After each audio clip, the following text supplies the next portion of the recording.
क्या कहा परमेश्वर ने? मैंने तुम्हारी बीमारियों के लिए कोड़े खा लिए हैं।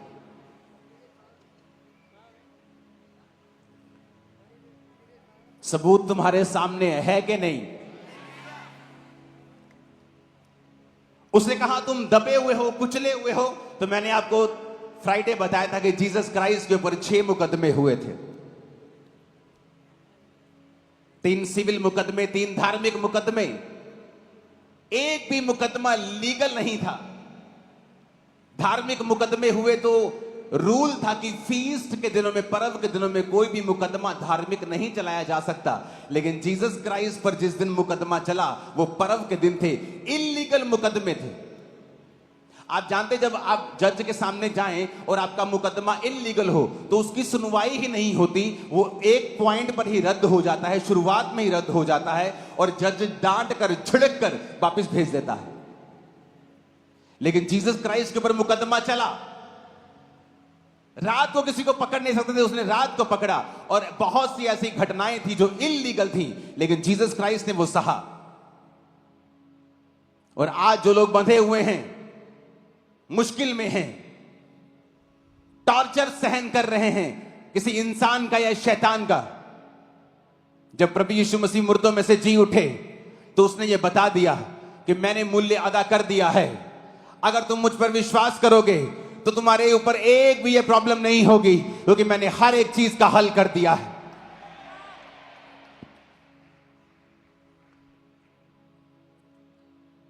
ऊंची आवाज में आमीन बोलो जरा।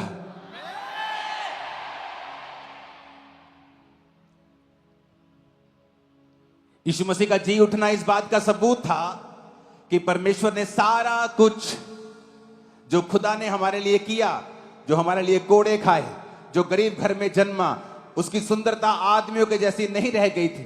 हमारे अपराधों के कारण वो घायल किया गया, अपने लहू को बहाया और जी उठने पर उसने ये साबित कर दिया कि वो मेरा अपनी मर्जी से किया हुआ काम था। अब मैं जी उठा हूं और अगर तुम विश्वास करोगे तो तुम उद्धार पाओगे। तुम बोझ के नीचे दबे हुए लोगों, मेरे पास आओ, मैं तुम्हें विश्राम दूंगा। तुम विश्राम पाओगे, तुम चंगाई पाओगे, तुम आजादी पाओगे, तुम उद्धार पाओगे, तुम कुचले हुए नहीं रहोगे। मैं तुम्हें ऊंचा करूंगा और आजाद करूंगा और ब्लेस करूंगा। हालेलुया। आज जब लोगों को बताया जाता है कि यह धर्म परिवर्तन का खबर नहीं है, यह धर्म परिवर्तन का प्रचार नहीं है, मेरे भाई मेरी बहन, यह खुशखबरी का प्रचार है। क्या खुशखबरी है? खुशखबरी यह है, क्या तू बीमार है? तेरी बीमारी के लिए प्रभु यीशु मसीह ने कोड़े खाए। तू पापी है, परमेश्वर ने तेरे लिए लहू को बहाया है। तू बंधा हुआ है, परमेश्वर तेरे लिए बांधा गया ताकि तुझे आजाद कर सके। तू गरीबी के बंधनों में, श्रापों में है, परमेश्वर ने तेरे सारे श्रापों को काठ पर लटक कर खत्म कर दिया है। तू शर्मिंदा है, परमेश्वर ने उस क्रूस को, उस शर्मिंदगी को उठाया। वो क्रूस शर्मिंदा करने के लिए दी जाती थी, सबसे शर्मनाक मौत थी। तो परमेश्वर ने कहा अगर तू आज विश्वास करे कि वो क्रूस मैंने तेरे लिए उठाया था तो तेरी भी शर्मिंदगी खत्म होगी। ऊंची आवाज में हालेलुया बोलो जरा।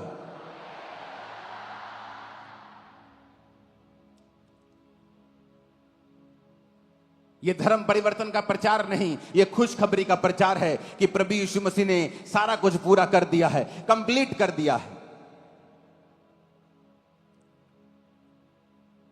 मत्ती 1 से 5 आयत जब हम पढ़ते हैं, ये बड़ी साधारण आयतें हैं, हमें ऐसा लगता है, लेकिन वचन साधारण नहीं है। अब्राहम के संतान, दाऊद के संतान, यीशु मसीह की वंशावली।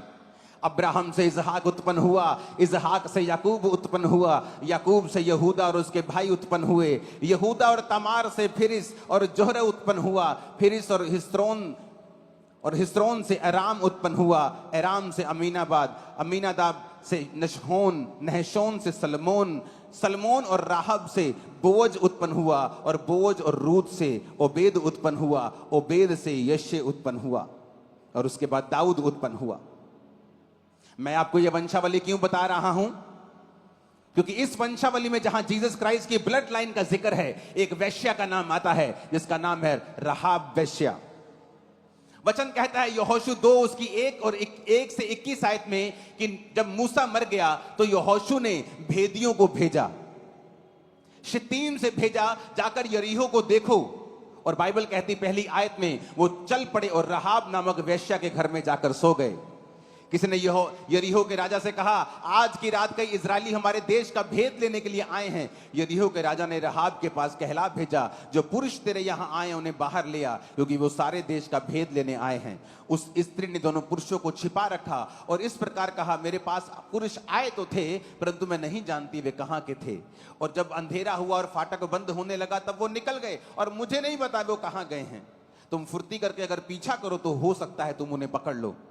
उसने उनको घर की छत पर चढ़कर सनई की लकड़ी के नीचे छिपा दिया था जो छत पर सजा के रखी थी।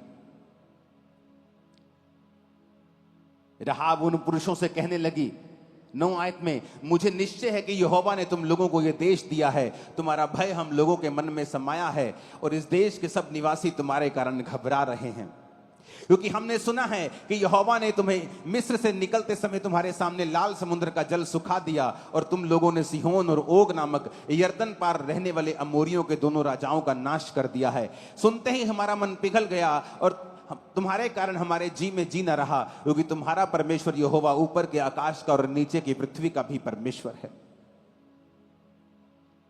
वचन कहता है जब वो इजरायली भेद लेने के लिए गए यरीहो में तो किसी ने बता दिया, अगर तुम्हारी इंटेलिजेंसी एजेंसियां हैं तो दूसरे देश की भी हैं, उसके भी भेदिए हो सकते थे। उन्होंने बता दिया कि आज भेदिए आए हैं और यहां पे हैं और इस वेश्या के पास वो पहुंचे हैं। राजा ने मैसेज किया वेश्या को कि तेरे पास जो पुरुष आए हैं उन्हें बता वो कहां हैं।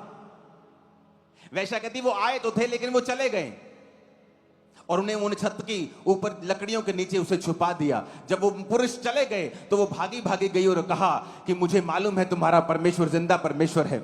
मैंने गवाहियां सुनी हैं, मैंने सुना है कि जब परमेश्वर तुम्हें लेके आ रहा था तो उसने लाल समुद्र को सुखा दिया। मैंने सुना है जो बड़े बड़े राज्य के राजा हैं उनको तुमने मार दिया, जबकि तुम उन्हें मार नहीं सकते क्योंकि वो अत्याधुनिक आधुनिक हथियारों के साथ उनकी सेना लैस है। तुमने उनको कैसे मार दिया? जैसे आज कोई छोटा सा देश बोले कि उसने अमेरिका को हरा दिया, बोले पॉसिबल नहीं हो सकता। उसने रशिया को हरा दिया, पॉसिबल नहीं हो सकता। ये देशों के पास परमाणु हथियार हैं, तुम्हारा देश को तोपे भी नहीं, तुम्हारे पास तो अच्छी गोलियां भी नहीं, तुम उन कैसे हरा दिया उनको?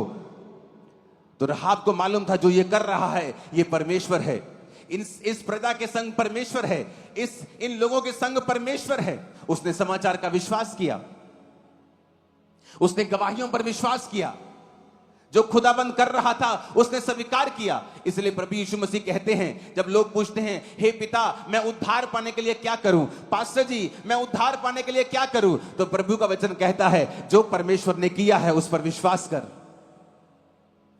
जिस तरह यहोवा पिता जो कर रहे थे इस्राएलियों के जीवन में, रहाब वेश्या ने स्वीकार किया कि हां जो तुम्हारे जीवन में हो रहा है ये आम नहीं है। क्या कैंसर जाना आम चीज है? क्या लोगों का चंगे होना आम चीज है? हाथों को हिलाओ जिन्होंने नशा छोड़ दिया है, दोनों हाथों को हिलाओ। क्या ये आम चीज है जो आप देख रहे हैं? नशा छोड़ दिया जिन्होंने नशा छोड़ा है, यहां पे आके हाथों को हिलाओ, दोनों हाथों, जिन्होंने नशा छोड़ा है। क्या ये आम चीज है? नहीं। उन्होंने देखा ये आम नहीं है। उस वेश्या ने देखा ये आम नहीं है और उसने सुसमाचार के ऊपर विश्वास किया। अब ध्यान से मेरी ओर देखना। तो वचन क्या कहता है? वचन कहता है वो उन आदमियों के पास गई और कहा कि मैंने गवाहियां सुनी हैं, क्योंकि हमारे लोग तुम्हारे कारण घबरा रहे हैं, जैसे आज लोग क्रिश्चियंस लोगों के कारण घबरा जाते हैं, घबराते हैं उन्हें लगता है धर्म परिवर्तन चल रहा है, लेकिन परमेश्वर का राज्य यहां का नहीं है, उसका राज्य आत्मिक है।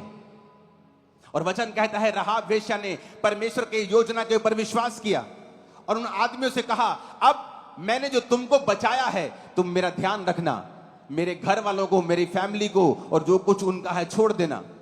उन्होंने कहा इस घर में जहां तू रहती है अपनी फैमिली, अपने लोग जितने इस घर के अंदर होंगे वो बच जाएंगे। अगर घर से बाहर आए तो मर जाएंगे, अगर बाहर आए तो हम अपनी शपथ से छूट गए, अगर तुम्हें अंदर रहते हुए किसी ने मार दिया तो उसका प्राण हमारे सिर के ऊपर होगा। लाल डोरी बांध देना अपने घर के बाहर। मेरे लोग जब लाल डोरी देखेंगे किसी घर के बाहर तो उस घर को वो छोड़ देंगे।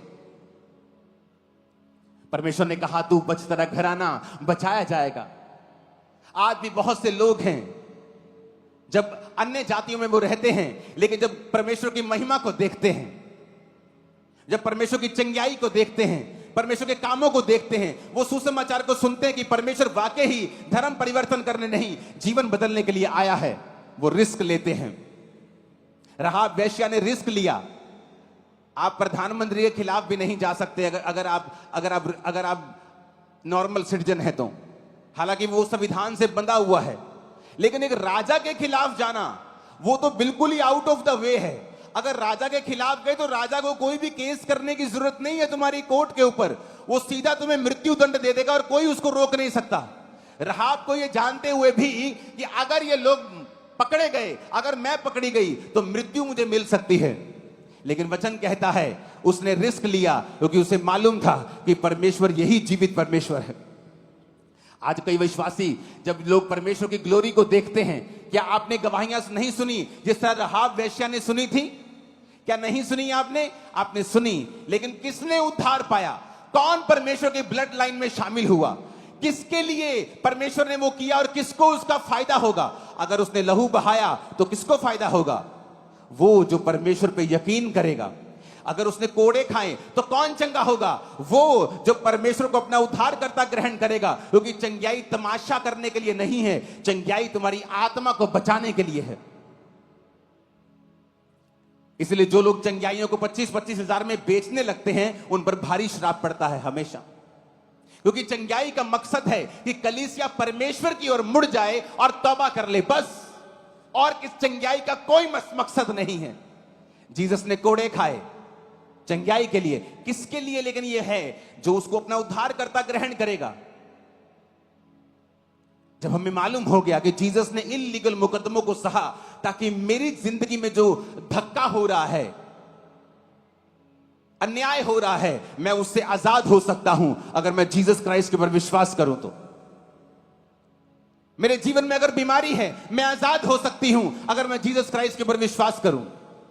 मैं जो कुचला हुआ दबा हुआ हूं, मेरे मन में शांति नहीं है, मेरा जीवन जीने योग्य नहीं है, मैं अपनी जिंदगी को बेहतर और बेस्ट कर सकता हूं अगर मैं जीसस क्राइस्ट के ऊपर विश्वास करूं तो।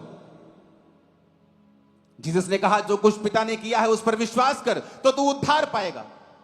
राहाब ने वही किया, उसने विश्वास किया, रिस्क लिया। कि आप रिस्क लेना चाहते हैं? वो आपको लगता है ओ मैं चंगियाई तो चाहता हूं, जीसस ने मेरे लिए कोड़े खाए, मेरे को समझ तो आ गया, मैंने गवाहियां भी सुन ली है, लेकिन मैं रिस्क नहीं लेना चाहता। मुझे मेरा एमएलए कहीं झिड़क ना मार दे, मेरा पिंड मैनू कदे छड्ड ना देवे, ओ मेरी भूआ कदे मैनू छड्ड ना देवे।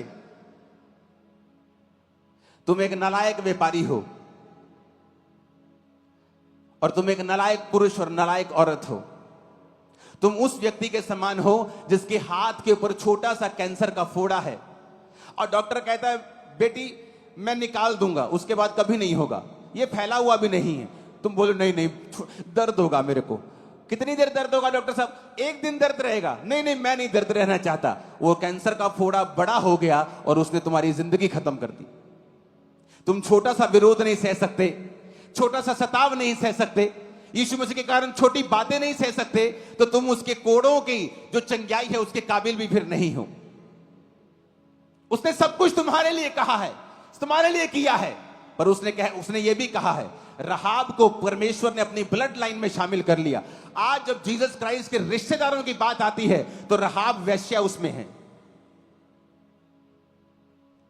आप भी जीसस क्राइस्ट की ब्लड लाइन में आ सकते हैं, उसके बेटे बेटियां जो बाइबल कहती है आप बन सकते हैं, लेकिन अगर आप डरेंगे नहीं तो आप खुल के स्वीकार करेंगे। कितना लोगों ने विरोध किया कि आप क्यों नहीं लंगर प्रसाद खा सकते? बाइबल कहती हम नहीं खा सकते। आप क्यों नहीं खुल के बोल सकते कि आपका उद्धारकर्ता परमेश्वर यीशु मसीह है? कितने मेरी बात को समझ रहे हैं? क्योंकि राहाब ने अपनी जिंदगी का रिस्क लिया और सदा के लिए परमेश्वर की ब्लड लाइन में जुड़ गई। जिस वेश्या को इज्जत नहीं मिलती थी आज जीसस की ब्लड लाइन में जुड़ी हुई है। वो बड़े बड़े काम करने जा रहा है आपकी लाइफ में। वो रहाब वेश्या से भी बड़े बड़े काम आपकी जिंदगी में करने के लिए जा रहा है। रहाब ने जब प्रभु को कबूल किया था तो वो ग्रेस के नीचे नहीं थी। आप तो ग्रेस के नीचे, आप उससे भी बड़े फल को पाएंगे यीशु मसीह के नाम में। मैंने कहा आप उससे भी बड़े फलों को पाएंगे यीशु मसीह के सामर्थी नाम में। Hallelujah, hallelujah. आज की रहाब जो है, आज का जो पापी है, आज का जो विश्वासी है, वो नहीं चाहता रिस्क लेना। उसके रिश्तेदारों को मालूम होगा तो क्या होगा, उसके गांव को मालूम होगा तो क्या होगा। बाइबल कहती है रहाब ने रिस्क लिया कि राजा को अगर मालूम हो गया तो वो मर सकती है, उसने तब भी रिस्क लिया। जो रिस्क लेते हैं, इसलिए प्रभु कहता है तू बच, तेरा घराना बचाया जाएगा। जिस तरह रहाब का घराना बचा है, मैं भविष्यवाणी करता हूं इस अगले ईस्टर पे आपके परिवार यही सी चर्च में बपतिस्मा लेकर बैठा हुआ होगा। यीशु मसीह के नाम में वो बैठा हुआ होगा इसी चर्च में। दुनिया की चर्चों में बैठे हुए होंगे आपके रिश्तेदार यीशु मसीह के नाम में। ऐसा होगा, ऐसा होगा, ऐसा होगा। आप जब विश्वास करेंगे और डरेंगे नहीं, घबराएंगे नहीं। Do not be afraid, fear not. Bible में कई जगह लिखा हुआ है, 127 बार लिखा है, 165 बार एक चीज लिखी है। अलग अलग तरह से अगर आप देखेंगे, अलग अलग मीनिंग में फियर नॉट कितनी बार लिखा है, तो रोज का एक बार लिखा आपको मिलेगा।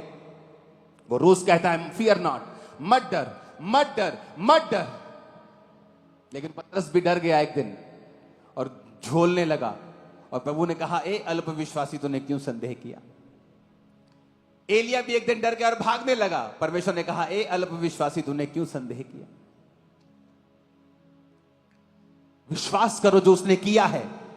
एक वैश्या का दिमाग खुला, इसलिए जीसस ने कहा था तुमसे पहले वैश्याएं मेरे राज्य में प्रवेश कर जाएंगी, क्योंकि उन्होंने दुनिया की सबसे गंदी वस्तुएं, सबसे घृणित जिंदगियों को जिया है। और जब वो हीलिंग्स देखती हैं, जब वो उद्धार देखती हैं, जब वो बरकत देखती हैं, प्रभु का सुसमाचार सुनती हैं, उन्हें यकीन हो जाता है कि यही जीवित परमेश्वर है।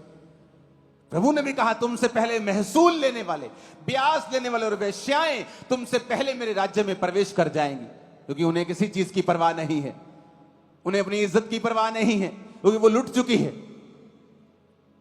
और परमेश्वर ने कहा जो तू मेरे लिए खोएगा वो पाएगा। रहाब ने अपनी जिंदगी की परवाह नहीं की। परमेश्वर कहता मेरी बेटी, आज से तू मेरी रिश्तेदार है। जब मेरा नाम लिया जाएगा रिश्तेदारों का, ब्लड लाइन का, तो तेरा नाम लिया जाएगा। हालेलुया। ऊंची आवाज में बोलो हालेलुया। सलमोन और रहाब से बोअज उत्पन्न हुआ, बोअज और रूत से ओबेद उत्पन्न हुआ, ओबेद से यशे और यशे से दाऊद।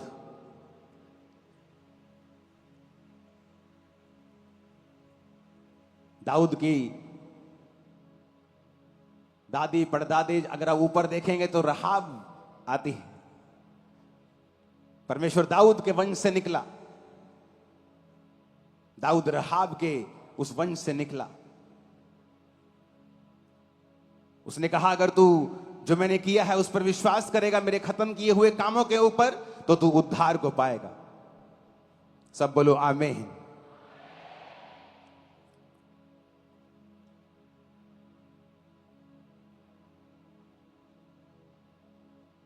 यहोशू 6 उसकी 24 और 25 आयत पढ़ेंगे, मैं 25 पढ़ूंगा। यहोशू ने रहाब वेश्या, उसके पिता के घराने को, वरन उसके सब लोगों को जीवित छोड़ दिया। आज तक उसका वंश इजराइलियों के बीच में रहता है, क्योंकि जो दूत यहोशू ने यरीहो का भेद लेने को भेजे थे, उसने उनको छुपा रखा था।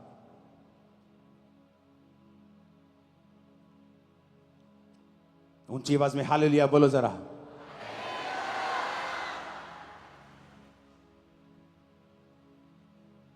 जो जीसस ने किया, स्ट्रेसफुल प्रार्थना में ब्लड बाहर आया माथे से, गया हे यहूदियों के राजा, और कांटों का ताज लगा दिया गया। और आज वो हमारा सचमुच का राजा है। कितना कुछ परमेश्वर ने सहा और वो जी उठा। ये प्रूफ था कि जो मैंने सहा मेरी मर्जी से था। ये मेरे को मार नहीं सकते। आप परमेश्वर को मार नहीं सकते कभी। क्या औकात है इंसान की कि रब नू मार दवे हो? है औकात इंसान की?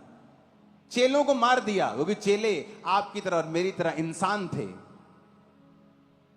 यीशु मसीह को, परमेश्वर को तुम मार नहीं सकते। वो सब कुछ कर रहा था तुम्हारे मूल्य को अदा करने के लिए। जब मूल्य अदा हो गया वो जी उठा।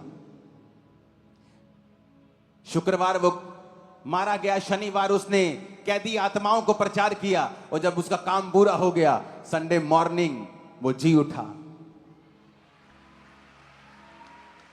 फिर ऐसे नहीं कि जी उठा तो एकदम से स्वर्ग चला गया कि लोगों को लगे कि शायद जी उठा कि नहीं जी उठा।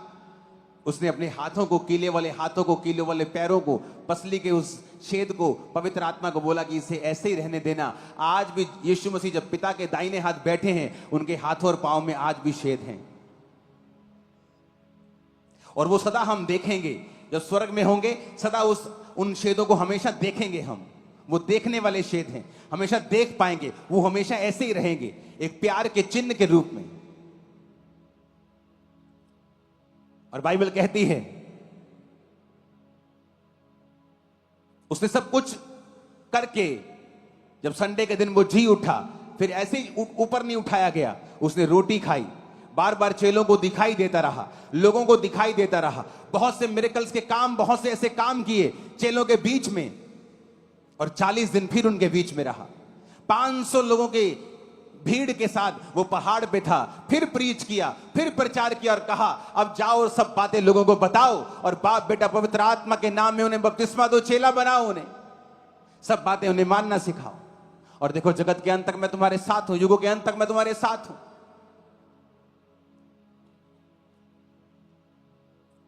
हालेलुया। सब कुछ पे कर दिया परमेश्वर ने। वो जी उठा, फिर प्रीच किया और अपने जी उठने के सबूत दिए, और वो चला गया।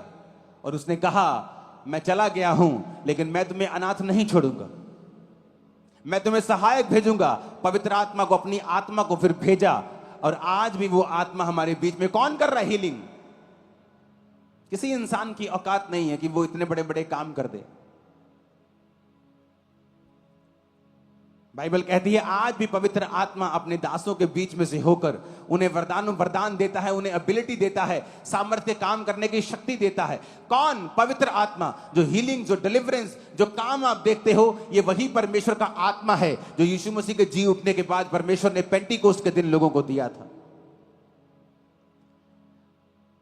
और ये पेंटिकोस्टल मिशन नहीं है, क्योंकि जो पेंटिकोस्ट मना रहे थे उन पर आत्मा नहीं उतरा था, जो अंदर प्रार्थना कर रहे थे उन पर आत्मा उतरा था। जो त्योहार मना रहे थे वो तो शक कर रहे थे कि इन्होंने शराब भी रखी है क्या, कौन कौन सी भाषा बोल रहे हैं, अरे ये तो हमारे देश के भी नहीं है, ए मेरी भाषा कैसे बोल रहे हैं, ए तंजानियन कैसे बोल रहे हैं, ए नाइजीरियन कैसे बोल रहे हैं, ये मेरी भाषा जिम्बाब्वे की कैसे बोल रहे हैं।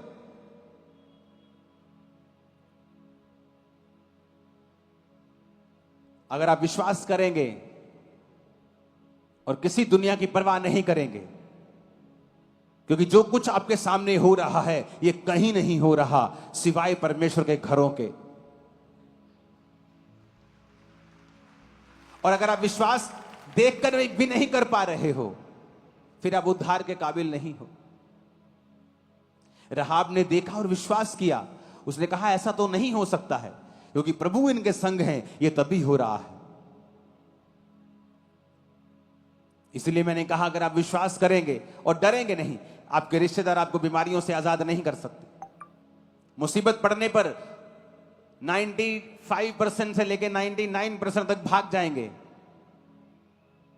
आज आपके संग है, आपको जरूरत पड़ेगी तो बहुत ही आपका फोन नहीं उठाएंगे, उल्टा ताना मारेंगे, एकदम से अपना रंग दिखाने लग जाएंगे, और आप बड़े हैरान होंगे कि ये क्या हो रहा है। मैं तो सोचता था ये मेरी मदद करेगा, लेकिन ये तो अपने रंग दिखा रहा है।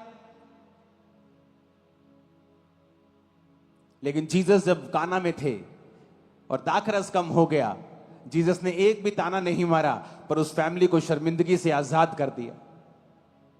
वो आपको शर्मिंदगियों से आजाद करने वाला है, और पूरी तरह से वो आपको आजाद कर देगा।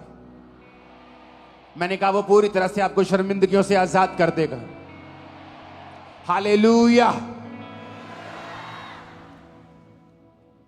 विश्वास करना है, अपने मनों को कठोर नहीं करना।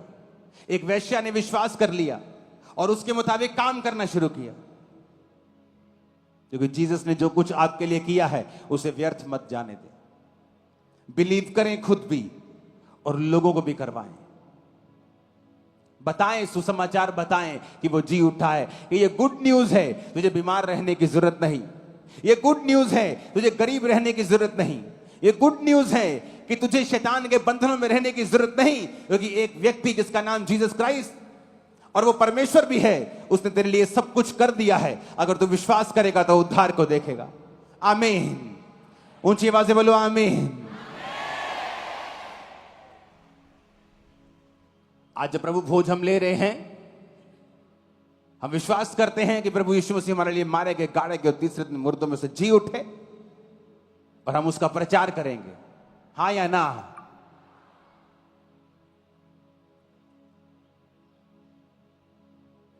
अपने हाथों को उठाओ, बोलो प्रभु,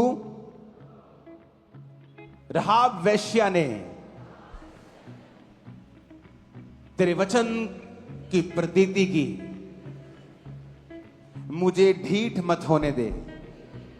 मैं तेरे वचन की प्रतीति करूं और सारे पापों से आज आजाद हो जाऊं। तेरे वचन पर मैं विश्वास करूं और सारे गुनाहों से आजाद हो जाऊं।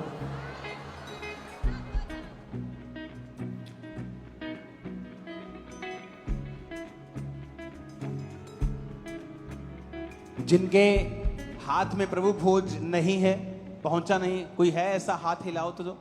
अगर प्रभु भोज आपको नहीं मिला, ओके, कोई नहीं है। अगर आपको प्रभु भोज नहीं मिला, आपने बपतिस्मा अगर ले लिया है और आपको प्रभु भोज अभी नहीं मिला, तो आप अपनी सीट पर खड़े हो जाएं और वॉलंटियर्स जो रह गए हैं उनको फिर प्रभु भोज देंगे और उसके बाद हम प्रभु भोज को लेंगे। जिनको प्रभु भोज नहीं मिला अभी तक, अब अपनी सीट पर खड़े हो जाएं। सिर्फ 2-4 लोग ही रह चुके होंगे, आई थिंक वो भी वॉलंटियर्स ही हैं।